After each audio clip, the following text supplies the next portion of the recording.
It's a pleasure to see so many friends in the audience, so it doesn't feel like I'm doing a public discourse. And I think that was not the intention to have a public discourse. It's more in the nature of a discussion. So this is research that we basically conducted. And to cut a long story short, I was invited by Pradeep, who is here, to do a series of lectures on the evolution of architecture in Telangana. So at the best of times, history of architecture is a very boring subject. Students hate it, and I once asked them why they hate it. They didn't find it interesting at all. One of the reasons they gave was history teachers don't smile. Anyway, so during the COVID, when you're not actually face-to-face with students, it's a greater challenge to teach, because many of them are only watching you on cell phones, and it's possibly a strain for them. So to catch their attention, we had to do something that had a lot of graphics in it. So that's how this series of lectures began. And I did a curtain raiser, which I'm sharing with you today, to familiarize students with architecture and history, and to make it less daunting for them to experience. So in today's presentation, I've tweaked it quite a lot, removed a lot of the very technical slides. I've also inserted a few more slides to make it contextual to the Craft Council of Telangana and to the venue that we occupied, and to the activities that are taking place here. So I must qualify that although the title says Hyderabad based, my talk is not so much about Hyderabad. We do make fleeting references to it, but basically this is about Telangana.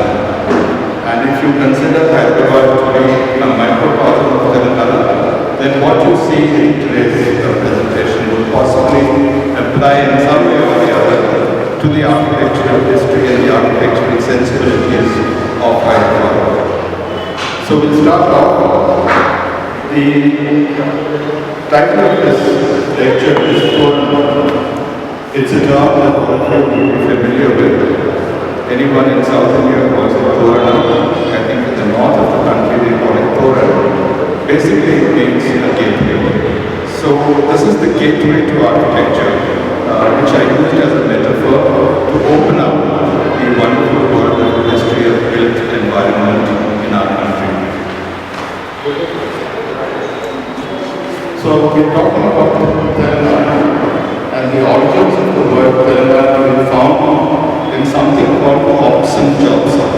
This is a dictionary of Indian terminology that entered English, and I had a copy of it and we kind of browsed through the pages. Lo and behold, when we came to the page D, we find this reference to Telangana, where it's called Telangana.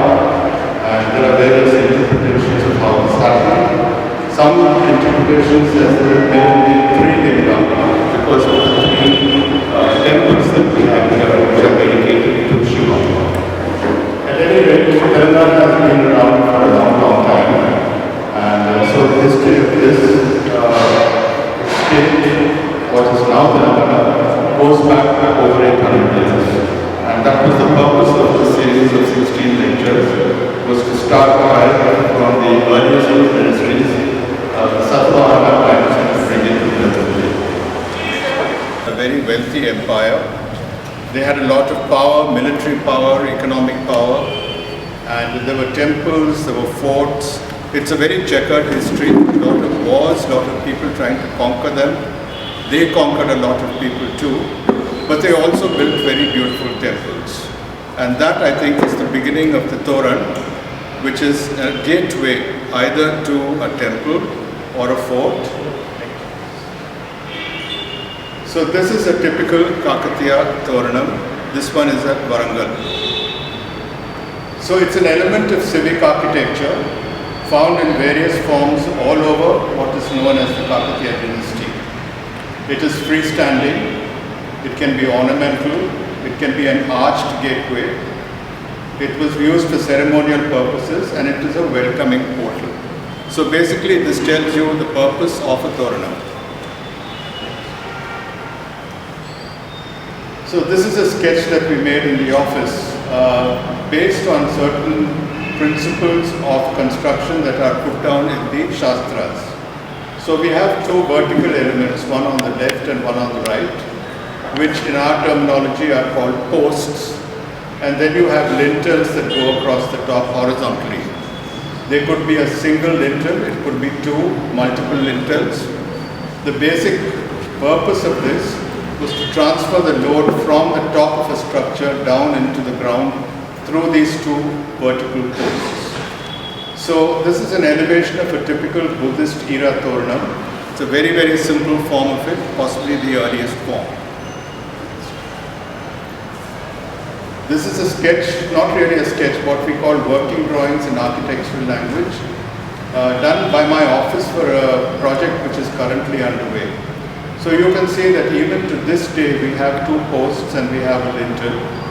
And we have these two projections. Just keep that in mind because they are of huge consequence as we go along. So this kind of drawing is used by a carpenter to fabricate a door. It has all the dimensions and all the proportions have been worked out, basically from a Toranam, which has now become a door with shutters.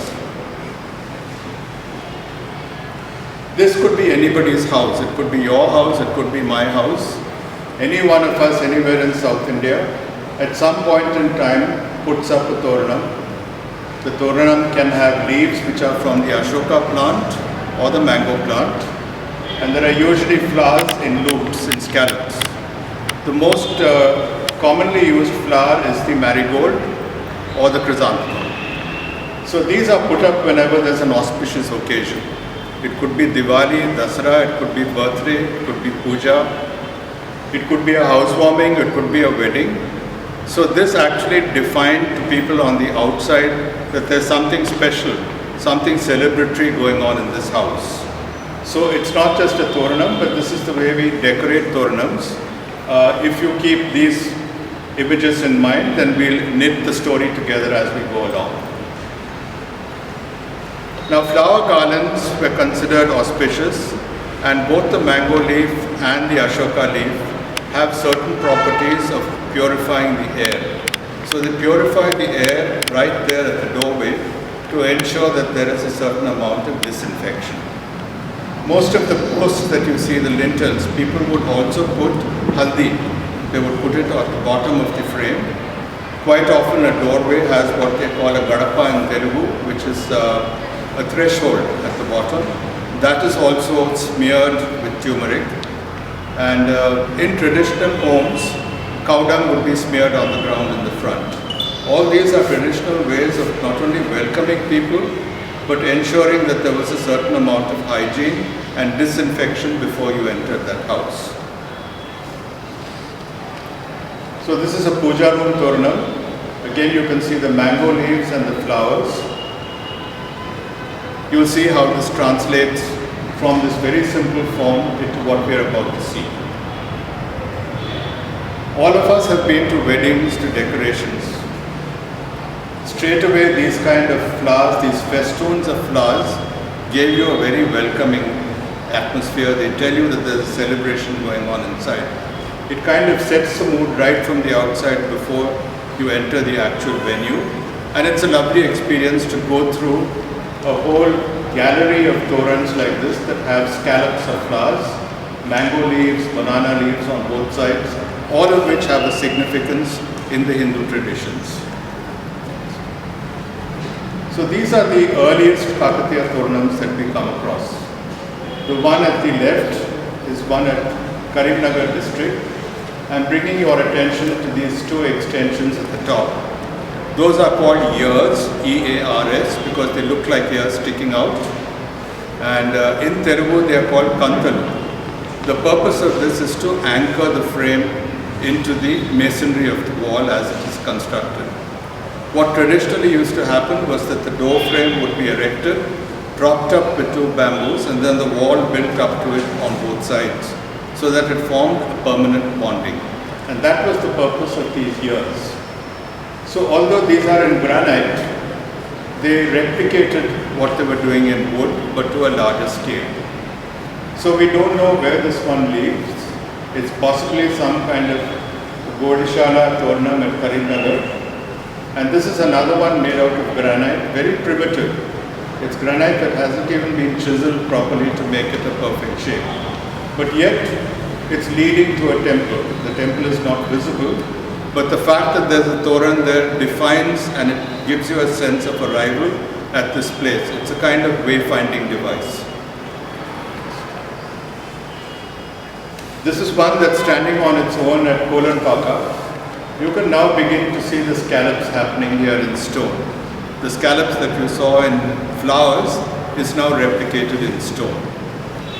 There's a small temple at the back, but in old times there was a much larger temple, and this was probably the gateway as you enter the temple. Quite often it's not even a gate to a temple. It could be at the crossroads. It told you that this gate is leading on to the next village or the next town. And in some ways I feel that what we have at Char Kaman, although it is arches, is serving the same purpose. No one knows why Char Kaman was built, but it's built at the intersection of a north-south and an east-west road. It's built also at a road that goes right down to Masilipatnam, a trade route, and that one particular Kaman which is on the eastern side is called Machli Kaman because it leads to Masilipatnam.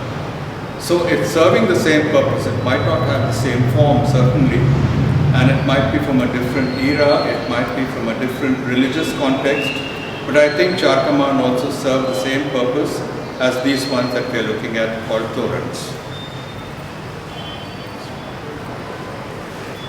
These Torans are now beginning to get a little more complex. The posts that you see are beginning to get chiseled. At the top there are more interesting things happening. It's not a very good picture. It's getting confused with the background, but if you're actually there on site, this one is the first example of a little more decoration and a little more embellishment on the top. Here you can see now the columns have become more decorated on the top. There is a capital, well defined, and the topmost stone is beautifully carved with what look like lotus buds at the bottom. Each of these have a purpose. They've all been defined in the Vastu Shastras and the Agama Shastras. So they're not just there for the decorative purpose, but they serve a quasi-religious purpose too. This is the first Toran that has right on the top an image of the god that you're going to see inside. So the top of it is now, the skyline that you see is defined by two small kalasams, and there is a statue of the god which you are going to see in the temple. This is from late Chalukyan times, which is even earlier than the Kakatiya dynasty. You can see as we progress that the Toran is becoming more and more decorative. If you look at the posts here, there is a certain amount of horizontal bands that have been cut onto the surface. And the Toran at the top, the lintel, has now got brackets. So instead of being just two ears which are sticking out at the top and the bottom, there is an element of a diagonal bracket which makes it look fuller, gives it a little more stability in case this is going to be cantilever. And the whole composition is getting to be more complex and more beautiful as we go through history. So this is in Warangal. We are not yet in the fort. There is much more, and the top has a lot more carving. The Kakatiya dynasty, because of the stable times that they kind of enjoyed, artists and artisans had a lot more time to do things. There were not so many wars being fought. There was time, there was money to do it. So as the Kakatiya Empire establishes itself, art forms in anything become more and more complex, become more and more beautiful. So a lot more squat, but if you go close up and it's not because of the light, you may not be able to. Successive dynasties that came destroyed almost every part of this fort and every part of the beautiful Shiva temple which was in the middle of it. However, the four Torans are still intact, the north, south, east and west. The archaeological department hasn't been able to reconstruct most of the other ruins, but this one is in a perfect shape. You can see the bracket here. It has a much more beautiful, elegant, curvilinear form to it. The top of it, the lintel, is very beautifully carved. So also the four posts. The whole proportion you can see in comparison with the man here is large. This is something like about 37 feet to the bottom and an equal amount of about 37 to 40 feet going across the top. So it's a massive scale. It's not built out of a single stone. This one, once it's analyzed, has about 3 stones in it, some of which may have been made in a lathe machine, which is a machine that rotates and you can get curvilinear forms from a square form. The top also is in 3 or 4 parts, not clearly visible in this slide, but they are all put together by means of very clever jointing. So although this was built 450, 500 years ago, it's still standing intact. Next.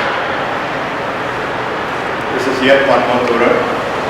Look at it against the skyline. Suddenly you begin to see the details. Suddenly they become obvious to you.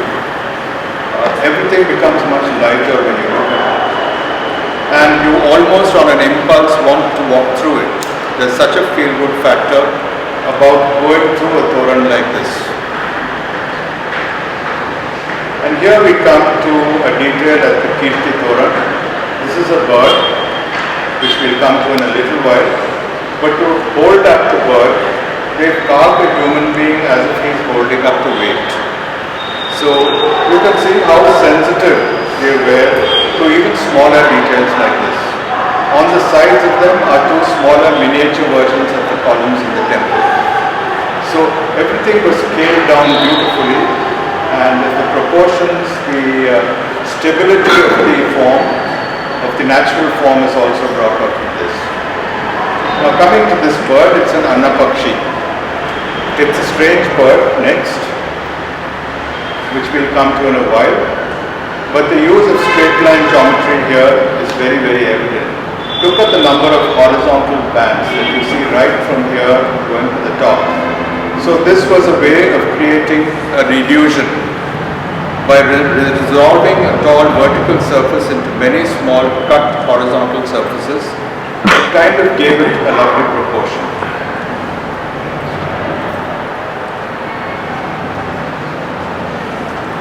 So this is the bird. Now one of the interpretations of a Toranam is a bird perch. We do find one interpretation of it, one translation of a Toran, which translates roughly to a bird perch. So here is this Annapakshi. It's a divine swan. It's a mythical bird revered in India for centuries. It is supposed to have come down to earth from heaven. It has the body and the beak to resemble a swan. I think it looks a bit like a goose too. The crest is supposed to resemble a peacock. It's a symbol of purity.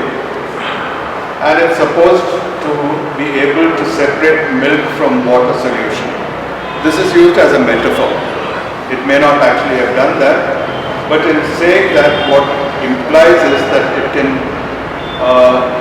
can actually separate falsehood from the truth. It can separate virtue from sin. It can separate real from make-believe. And I think those are the kind of implications of saying that it can separate milk from water. It certainly is a cultural icon of South India. It symbolizes wealth and prosperity. So here I am digressing now from straight architecture into something else that should be of interest to people who are sitting in this hall which belongs to the Crafts Council. We are now talking about the Annapakshi. So we can see how art motif actually transcends different expressions, different form of expressions. It could be in stone. You find these at the Lepakshi temple. There's an Annapakshi here, one more there, next. And there's a row of them here at the top. So it's omnipresent. I'm sure if you look at this mural here at the back, you're going to be able to find one. The last time I think I saw one somewhere there up top on the right hand corner. Next. So here we have it in kalamkari, hand painted. We have it as a motif in leather craft made by the Toluboma artists. This is a lamp. You have it in hand embroidery, you have it in handloom. In any of the traditions of South Indian handlooms, whether they are cotton or silk, you are bound to find an Annapakshi. A bridal sari, if it has an Annapakshi, is considered very auspicious. You have wood carving. You can't very clearly see it, but there are two of them here and two of them on the other side. Lot of metal casting, whether it's in South Indian bronze, brass, bell metal, done even from here, not very far from here, you can go and see metal casting being done. So as I was putting this together, I came across this article written by a man about birds and how they are amazing builders and how they form these beautiful houses and they are self-sufficient. And then also we found a quotation here that there is precisely such architecture in avian nests. These are not haphazard constructions. These are shaped by a history of selection and functionality. So the purpose of this is to show you how nature and architecture can go hand in hand and how we as human beings should learn from nature and from the creatures of nature like the birds. So back to the Annapakshi sitting here, and as we took this picture, we were lucky that a crow came and perched there. So here is nature reclaiming its position. Here is the bird perch and you can actually see it happening. It's so nice when birds, bees, wasps, butterflies, all that come into our homes. And I'm only using the Toranam as a metaphor now, but we should really be opening up our doors and our hearts to nature to be able to live sustainably. But then what happens? Here comes a politician and he distorts the Toranam so badly. All of us would have seen this. All of us go under it at either end of the tank bund. He stretched it as if you're stretching a rubber band. And he's put two posts on this side and two posts on that side.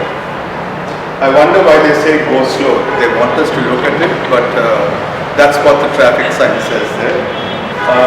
Go slow on distortion of architecture. Go slow on changing history.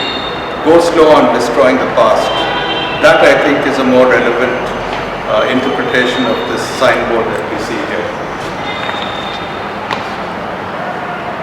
So strong is the visual impact of buildings that when the government of Telangana was formed, this Toran becomes part of the official symbol of the government of Telangana. That's how strong the image of architecture can be in the public mind. But here's another ruination, and this is a sign of the changing times. Along comes N.T. Ramarao. He becomes the chief minister. He brings the entire film industry from South India, from Tamil Nadu here. And then buildings begin to be designed by people who are studio artists, people who work in plaster of Paris, people who work in fiberglass. And here is a Toranam. I think it's the ultimate insult to kind of give this building an elevation like this. And to stack it with glass and posters and windows, it's no longer a Toranam, it's not welcoming anybody, it's almost saying keep out. And to add insult to injury, Chandana Brothers says 50% off. What are we off? On the architecture or the ugly saris that they're selling inside? I leave that to your imagination. Next. This is at Amirpet. So coming back to the history of Torans, the early ones we see in Andhra Pradesh are of the Amravati Stupa. Here you can see that there are 3 lintels and 2 posts. Another one in Madhya Pradesh, and now we are traveling out of Telangana just to see the different kinds of torans all across the country, all across different periods of history. The This is at the Sanchi Stupa in the 1st century. That one is at Amravati in the 3rd century. Torans elsewhere in India from different periods in history. This is at Vadnagar in Gujarat, and this one is in Rajasthan. Different interpretations, the brackets are doing different things rather than going out. This one is in Karnataka. Some of them are wider, narrower, there are distinct differences in the capitals, in the bases, and in the lintel at the top. This one is in Rajasthan. And we go across Southeast Asia now, and Buddhism takes all these traditions to different parts of the world.